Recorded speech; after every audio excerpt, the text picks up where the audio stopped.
আগামী 7টা দিন 20,000 পাউন্ড মাটির নিচে। এটা এখনো পর্যন্ত আমার করা সব থেকে ভয়ানক জিনিস। ঠিক আছে, সময় হয়ে গেছে, আমাকে জীবন্ত কবর দাও। ও, এটা তো ভয়ানক। এটা খুব ভয়ঙ্কর হতে চলেছে। এটা বেশিরভাগ মানুষের দুঃস্বপ্ন। ও মাই গড, এই মাটি ফেলা দেখে আমার ভয় লাগছে। সাবধানে থেকো। মাটি ফেলে দাও। ও মাই গড, আমার মনে হচ্ছে ওপরটা আমাকে ধরতে হবে। আরে কফিনের ওপরটা তো কাঁপছে। আমি আগামী 7 দিনের জন্য এই কফিনের কাছে আমার জীবন সঁপে দিচ্ছি। শুধু প্রার্থনা করব হঠাৎ করে যেন এটা ভেঙে না পড়ে। এবং অবশ্যই এটা বলার কথা নয়, কিন্তু বলছি এটা 100% রিয়েল। এবং আমি সত্যি কথা বলছি, আমার ধারণাই ছিল না এটা কতটা কঠিন হতে পারে। এবং এর সাথেই চ্যালেঞ্জটা অফিসিয়ালি শুরু হয়ে গেল। এবং এখানে আমি বন্দি থাকতে চলেছি আগামী 7টা দিন। ছেলেদের আমাকে কবর দিতে এতটাই সময় লেগে গেল যে এখনই আমার টয়লেট পেয়ে গেছে, আর চ্যালেঞ্জটা সবে শুরু হয়েছে। আর তোমরা যদি জানতে চাও এখানে আমি কি করে বাথরুম করি, এই যে এইভাবে, এটা একদমই কমফোর্টেবল নয়। আগামী 7 দিনের জন্য আমার একমাত্র সম্বল হলো আমার পা। এই ব্রিফকেসে থাকা খাবার। এখানে বেসিক্যালি কিছু এমারিজ আর স্ন্যাক্স আছে। আমার পাটা অবশ হয়ে গেছে। ওখানে 5 গ্যালনের জলের ড্রাম আছে, আর বাকি যা কিছু প্রয়োজনীয় ছেলেরা এই ব্রিফকেসে রেখে দিয়েছে, যেটা প্রমাণ করে 7 দিনের অনেক আগেই আমার সমস্ত খাবার শেষ হয়ে যাবে। সত্যি কথা বলতে এটা খুবই বিপজ্জনক, আর যাতে আমার শ্বাসরোধ না হয় তাই এরা আমার গতিবিধির উপরে নজর রাখছে। জিমি, তুমি কি এটা শুনতে পাচ্ছো? হ্যাঁ, মনে হচ্ছে যেন নোলানের মা মাটির উপরে লাফাচ্ছে। যদি 12 জন লাফাতো তাহলে এটা মনে হতো। এখন প্রায় রাত্রি 1টা। আমার মনে হয় তোমরা সবাই এখন ঘুমোতে চলে যাবে। আমি চাই অন্তত একজন ওয়াকির কাছে সব সময় থাকুক। যদি আমার কিছু প্রয়োজন পড়ে তাহলে আমি তোমাদেরকে বলতে পারবো, ওকে?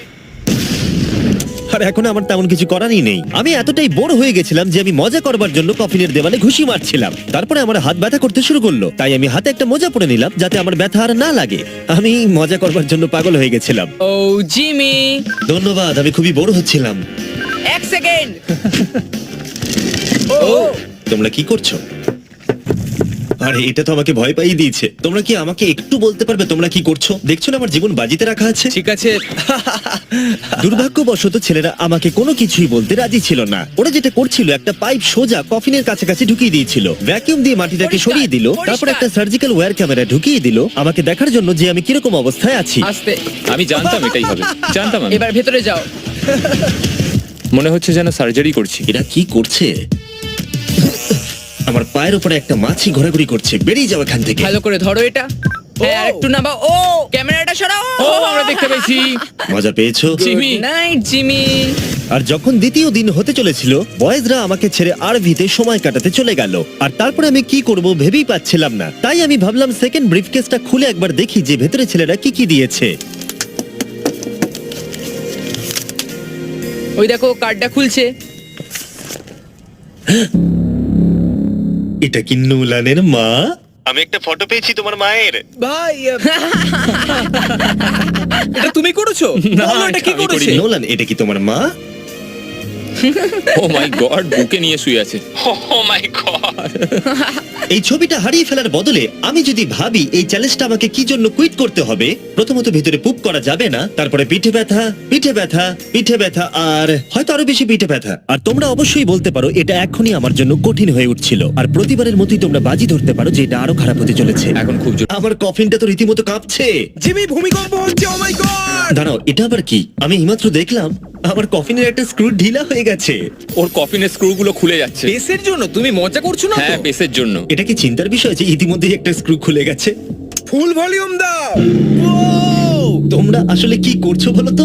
আমি ভাইব্রেট হচ্ছি। ও, এই ভাইব্রেশন আমার মাথা খারাপ করে দিচ্ছে। ও, আমার চুলের ভেতরে ফুলছে, আমার আর ভালো লাগছে ঠিক না। আছে, চলো একটা টানেল খোঁড়া যাক। আমরা এখান থেকে টানেল খোঁড়া শুরু করব, আর খুঁড়তে খুঁড়তে জিমির কফিনের কাছে যাব। আমাদের কাছে যে স্পিকার আছে তার আওয়াজে ও খোঁড়ার শব্দ শুনতে পাবে না। একটা আইডিয়া আছে, আমরা স্পিকারে কনস্ট্রাকশনের একটা সাউন্ড চালাবো, তাহলে ও আর খোঁড়ার আওয়াজ শুনতে পাবে না। এখানে জোরে শব্দ হচ্ছে আর ওয়াকিতে কেউ অ্যান্সারও দিচ্ছে না। তাহলে কি আমি মরতে চলেছি? মনে হচ্ছে যেন ভিডিও গেম খেলছি। অথবা তারা কিছু বোকামি করতে চলেছে। দেখা যাক আমি এটা করতে পারি কিনা। অফিসিয়ালি আমি 50 ঘন্টা পার করে ফেলেছি। গত চ্যালেঞ্জে কাটানো সময়ের থেকে আরো বেশি সময় আমি এবারে কাটাতে চলেছি। আমি ডাক্তারকে প্রমিস করেছিলাম আমি রোজ নড়াচড়া করব যাতে ব্লাড ক্লটস না হয়, কারণ 7 দিনের জন্য সোজা শুয়ে থাকা আপনাকে মেরেও দিতে পারে। আমি এবারে একটা গর্ত খুঁড়বো। পেসের জন্য আমাদের এত কাজ করতে হচ্ছে। আমি বয়েজদের ডাম্বল দিতে বলেছিলাম আর ওরা আমাকে 3 পাউন্ডের ডাম্বল দিয়েছে। ও ও ও ও, ও কি বাজে গন্ধ বেরোচ্ছে। শুধুমাত্র এটা ভেবেই আমি এগুলো করছি, কারণ দুদিন পরে যখন আমি দাঁড়াবো তখন আমি মরেও যেতে পারি। গ্রেস আরো কয়েক ফুট খোঁড়ো। সত্যি বলতে আমি এটা খুব একটা ভালো চালাতে পারি না। আমি বোর হচ্ছি কফিনের ভেতরে।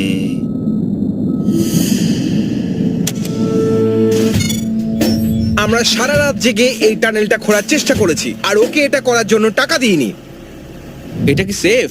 আমি সেকেন্ডে যাব, এটা কি? আর তারপর তুমি তারেককে তুলে আনবে। এটা কি বলো তো? তোমরা আমার পেছনে এসো। এই চ্যালেঞ্জের সব থেকে বাজে জিনিস হলো এখানে অনেকগুলো ক্যামেরা আছে যেগুলো সব সময় সবকিছু রেকর্ড করছে। আমাদের আর কিছুটা ঘুরতে হবে, তাহলে কফিনের কাছে পৌঁছে যাবো। এটা প্রথম 3 দিন আমাকে বিরক্ত করেনি, কিন্তু এখন আমার বড়ই অদ্ভুত লাগছে যে কেউ সব সময় আমার দিকে তাকিয়ে আছে এবং আমি বিরক্ত হতে শুরু করেছি।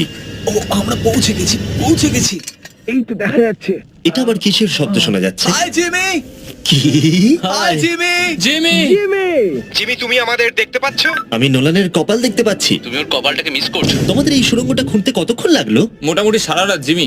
এটা যে হবে আমি একদমই আশা করিনি। এই নোলান, 1 সেকেন্ড, এই ফটো সম্পর্কে তুমি কি বলবে? কি করলে তুমি আমাকে ওই ছবিটা ফিরিয়ে দেবে বলো? এটাই আমাকে এখানে বাঁচিয়ে রেখেছে। আমি এটা ফেরত নেব কিভাবে? আমি এটা ফ্রেম করবো আর সারা জীবন রেখে দেবো, কিছু মনে করো না। তুমি অনেক জিমি আমাদের কাছে পেন্টবল গান আছে আর আমরা তোমার টম স্টোনে শুট করব। এটা বেশ মজার, আমিও কি করতে পারি?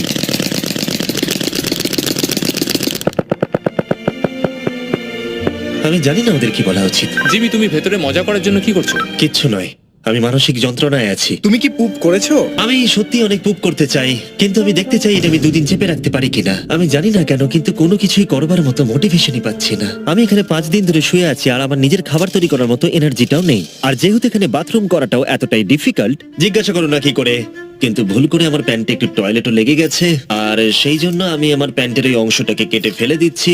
এটা করার জন্য আমাকে ক্ষমা করো। আমি বুঝতেই পারছি না যে আমি কেন কাঁদছি, কিন্তু আমি নিশ্চিত নয় যে কি কারণে আমি কাঁদছি। 200 মিলিয়ন হওয়ার পর ছেলেরা খুবই আনন্দ করছে, কিন্তু আমি এখানে একদম একা। আমি এখানে বন্দী হয়ে রয়েছি। 5টা দিন কেটে গেছে, 5টা দিন এই কফিনের ভেতরে একলা। সত্যি কথা বলতে আমি জানি না এখানে আমি বাকি 2 দিন কি করে কাটাবো। আমার সমস্ত উৎসাহ দ্রুত শেষ হয়ে আসছে। Hello Jimmy. কি করছো তুমি?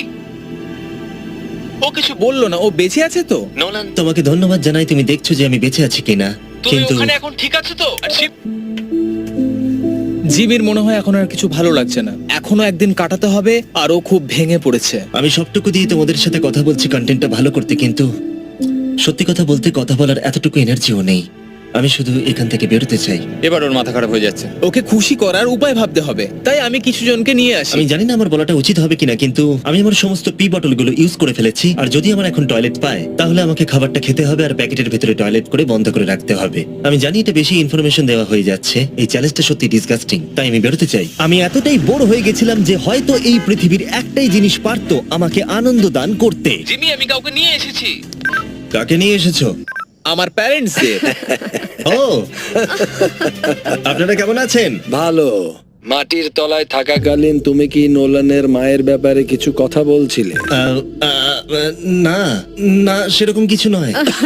আর এই ছবিটা? আমি জানি না আপনারা কিসের কথা বলছেন। ঘুমোতে যাচ্ছি আর কাল সকালে যখন আমি ঘুম থেকে উঠে চোখ খুলবো, আশা করি কেউ একজন মাটি খুঁড়ে আমাকে কফিন থেকে বের করবে। আমি জানি না কেন আমার চোখে জল আসছে।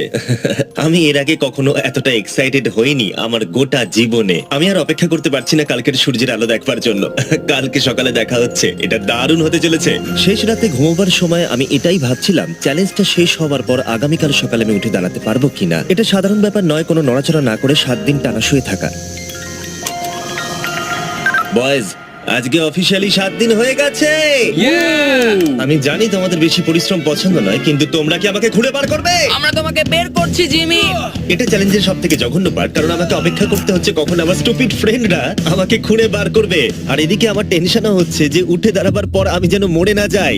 দেখা যাক কি হয়। এক্সকাভেটরটাকে নিয়ে এসো। আমি বেরোনোর পর ওরা যেটা প্রথম বলবে সেটা হলো আমার গায়ে কি বাজে গন্ধ। জিমি সান্টা ক্লজের মতো দেখতে একজন লোক তোমাকে বের করছে। কারণ আমার কিচ্ছু যায় আসে না ওকে কেমন দেখতে, আমাকে শুধু এই কফিন থেকে বার করো।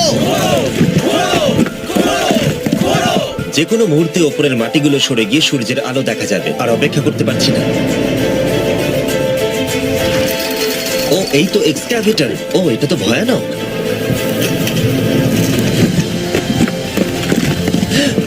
আমি সূর্যের আলো দেখতে পাচ্ছি। জিমি। সব ঠিক আছে তো? এটা বলে বোঝানো কঠিন যে 7 দিন না দেখার পরে সূর্যটাকে দেখে আপনার কেমন লাগবে। ও মাই গড, আমি আবার কাঁদতে শুরু করলাম। জানি না কেন, আমি চোখের জল আটকাতেই পারছিলাম না। আমরা পেরেছি, আমরা পেরেছি। এখন একটাই প্রশ্ন মাথায় ঘুরছে যে যখন আমি উঠে দাঁড়াবো আমি যেন ব্লাড ক্লটস হয়ে মরে না যাই। সেটা আর কিছুক্ষণ পরেই দেখা যাবে। জিমি তুমি তৈরি? আমার উপরে ফেলো না।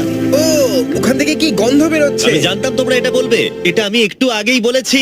আগামী দেখি ব্লাড ক্লট হয়ে মরে যাচ্ছে কিনা, তারপরে সেলিব্রেট করো। দাঁড়াও একটুখানি বসো। আরে দাঁড়াও দাঁড়াও দাঁড়াও দাঁড়াও, ডাক্তারকে নিচে এসে একবার দেখতে দাও। তোমার কি নার্ভাস বা ক্লান্ত লাগছে? না তেমন কিছু নয়। ব্যাস তাহলে আর কোনো চিন্তা নেই, সব ঠিক আছে। সপ্তাহে প্রথমবার দাঁড়াচ্ছি। ও মাই গড, আমার পাটা তো কাঁপছে। ও আমি মরে যাইনি। এই তো, খুব ভালো। আমি ঠিক আছি। আমার মনে হচ্ছে আমার মাথায় রক্ত উঠে গেছে। এটা কিন্তু বলতে গেলে দারুণ অভিজ্ঞতা। কিন্তু আসল সারপ্রাইজ অপেক্ষা করছিল উপরে উঠে আসার পরে। ও ওয়াও, এখানে তো অনেক লোক। 7 দিন পরে